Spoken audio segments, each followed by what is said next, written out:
Bonjour à chacun et bonjour à chacune. Je vous retrouve donc pour les mardis détente, ces petits moments où je partage sur plein de sujets différents. J'espère que vous allez tous bien. J'accueille avec plaisir les nouveaux venus. Et donc, je vais intervenir sur un sujet sur lequel je suis très peu bavarde. J'étais intervenue une première fois pour vous faire partie, pour vous transmettre donc des articles extrêmement intéressants d'un avis qui avait été pris par l'Assemblée parlementaire du Conseil de l'Europe, en vous prévenant donc que tous ces articles, malheureusement, n'avaient pas force de loi, puisqu'il aurait fallu qu'ils émanent de l'Assemblée parlementaire de l'Union européenne, subtilité, voilà.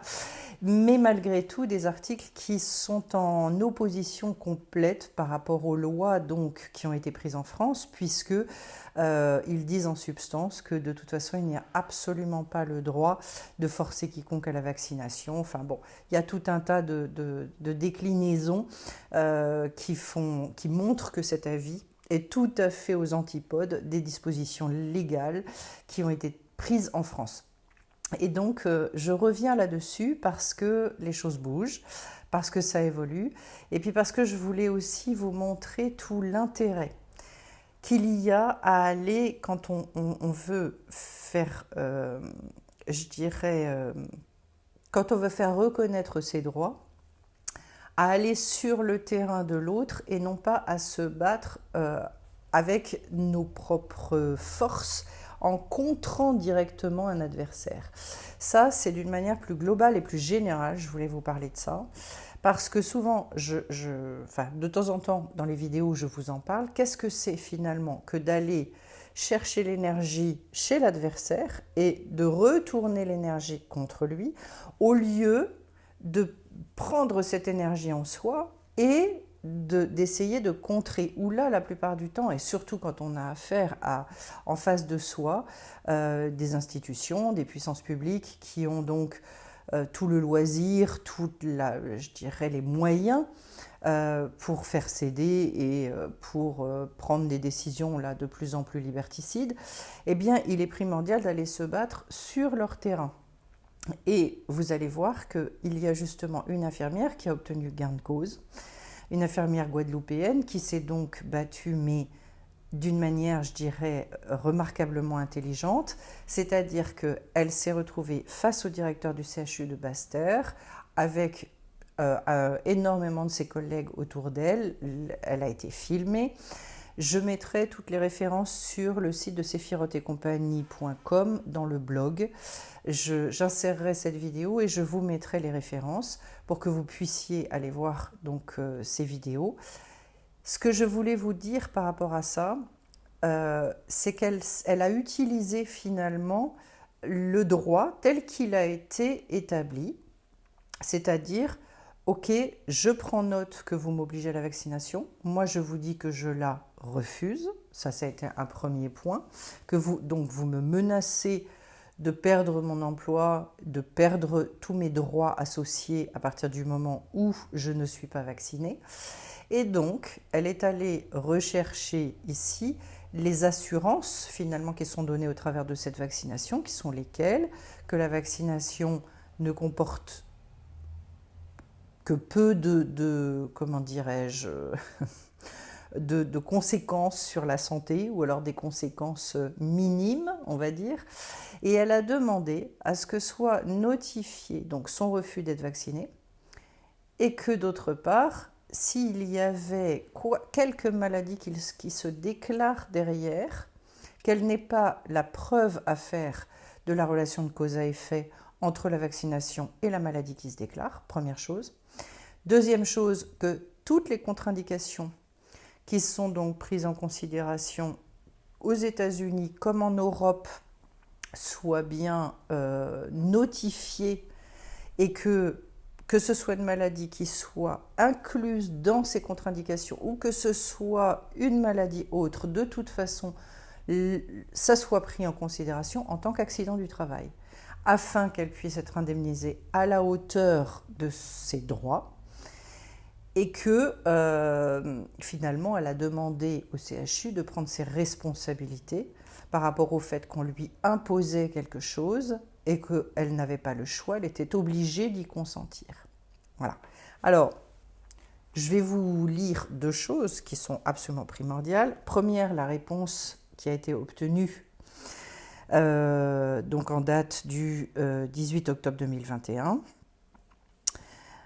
Une note d'information donc a été émise par la Direction générale du CHU avec en objet les modalités d'application du contrôle du pass sanitaire et situation du CHU de Martinique.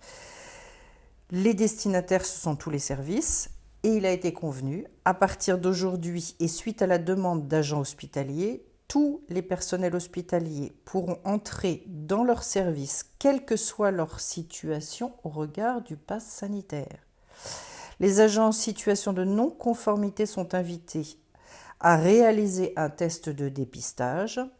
Des contrôles seront organisés et les agents éventuellement concernés seront invités à se rendre à la DRH.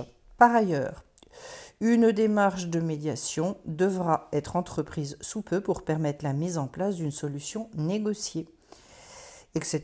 Puis après, j'ai les formules de politesse. Il y a eu un jugement, ça n'est pas tout. Donc vous voyez que le CHU, finalement, a renoncé, puisque de toute façon, ils n'ont pas voulu signer un papier pour prendre les responsabilités qui allaient avec les conséquences éventuelles du vaccin. Deuxième chose très importante, il y a eu un jugement en référé qui a été mis en place. Donc le référé, c'est toujours des procédures d'extrême rapidité. Donc en 3 jours, la réponse a été donnée. Toutes ces informations ont été diffusées par Guadeloupe la Première, qui est donc une chaîne qui est liée à France Info. Et le juge des référés, donc, a enjoint le CHU et l'ARS de procéder aux commandes des doses nécessaires au traitement de l'épidémie du coronavirus 19 par l'hydroxychloroquine et l'azithromycine, comme défini par l'Institut hospitalo-universitaire Méditerranée Infection, et des tests de dépistage du Covid-19 en nombre suffisant pour couvrir les besoins de la population de l'archipel guadeloupéen. Et donc, je vais vous lire un extrait du jugement qui a été rendu. Il a été reconnu que dans le contexte d'état sanitaire de la Guadeloupe et de sa situation géographique par rapport aux autres départements de l'État français, ne pas commander en nombre suffisant ces tests et ces médicaments, dont il n'apparaît pas qu'ils ne puissent pas être fabriqués et livrés en grand nombre, et dont les scientifiques et praticiens reconnaissent l'efficacité dans la prévention et les soins du coronavirus 19, porte une atteinte grave et manifestement illégale au respect de la vie, protégée notamment par l'article 2 de la Convention européenne de la sauvegarde des droits de l'homme et des libertés fondamentales. Donc c'est un jugement qui commence déjà à être une référence un petit peu partout en France.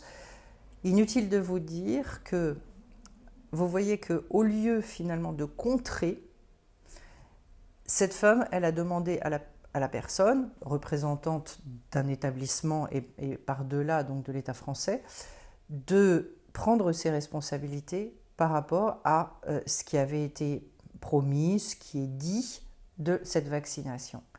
Et donc, elle a réussi de cette manière-là à stopper finalement, stopper net. Pourquoi ?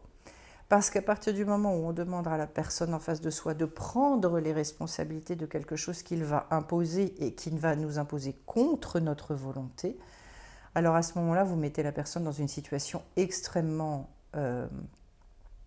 j'allais dire, embarrassante.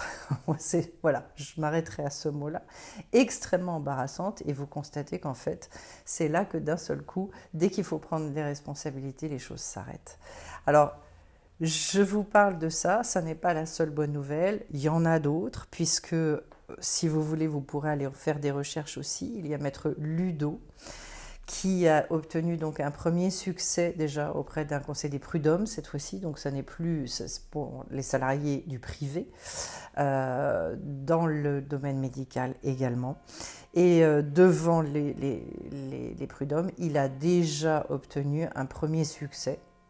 puisque cette loi, elle est également totalement contraire à,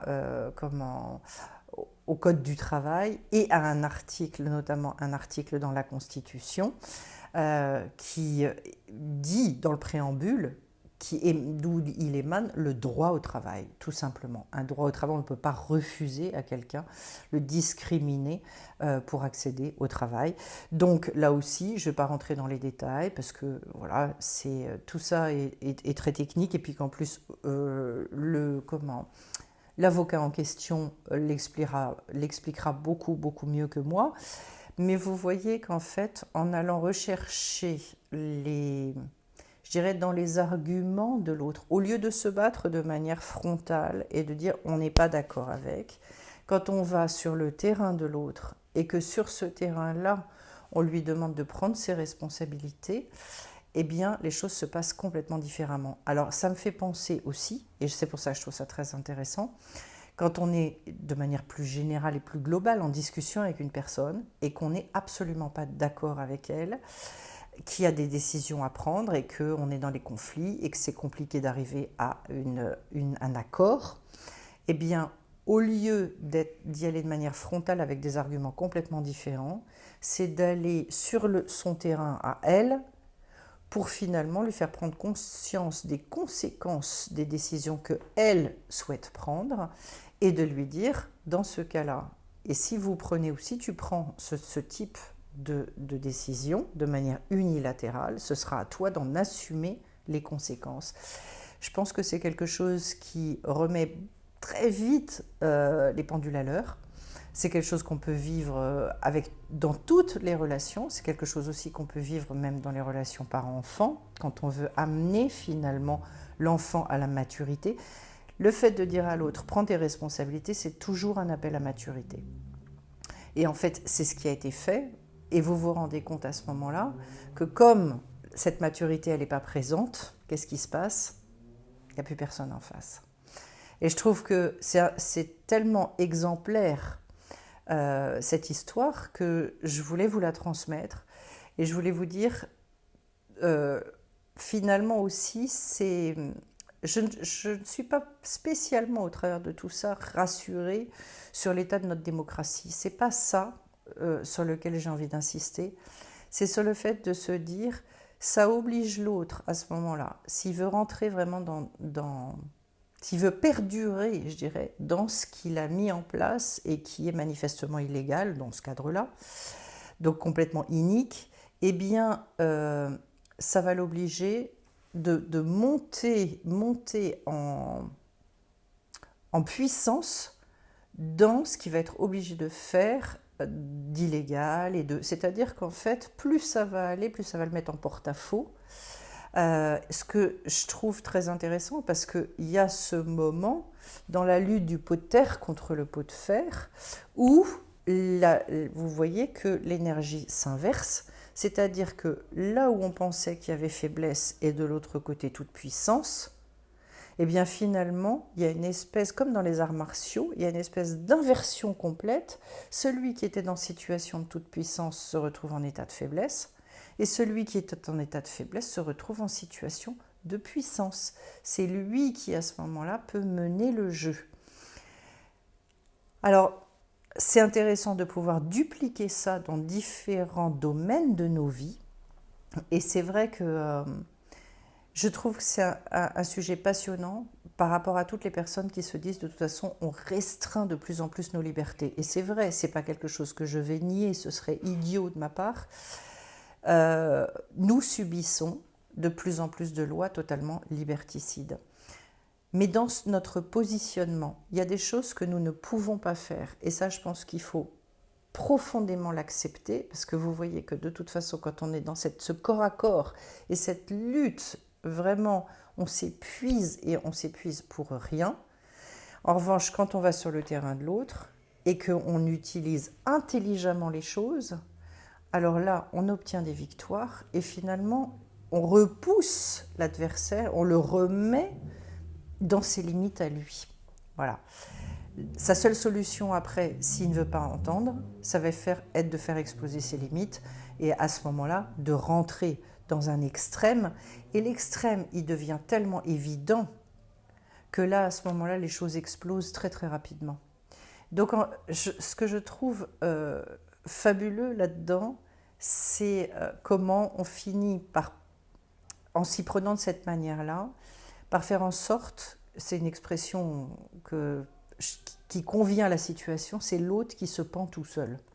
C'est-à-dire qu'on n'a plus besoin de rentrer en lutte, on utilise son énergie, ses arguments, on utilise ses actes, son comportement, tout, pour l'amener à se rendre compte que de toute façon, ça ne marchera pas. Voilà ce que je pouvais vous dire sur le sujet. Je pense que si vous avez bien saisi, et j'espère avoir été claire, ce que je voulais vous transmettre, vous voyez que c'est valable à la fois dans des choses aussi conséquentes que ce qu'on vit aujourd'hui au niveau des institutions et dans notre société, mais ça peut être valable aussi à des niveaux largement moindres, mais dans les relations humaines, c'est-à-dire quand vraiment il y a des gros conflits, ne jamais y aller de manière frontale, mais utiliser l'énergie de l'autre et repartir toujours des arguments de l'autre. Et là, je pense qu'on obtient des choses très très différemment, sans s'épuiser. Voilà ce que je pouvais vous dire. Donc, n'oubliez pas, si vous souhaitez, il y aura toutes les références donc, sur le blog du site sephirotetcompagnie.com. Je vous souhaite à tous une belle soirée et on se retrouve bien vite sur la chaîne. Bye bye.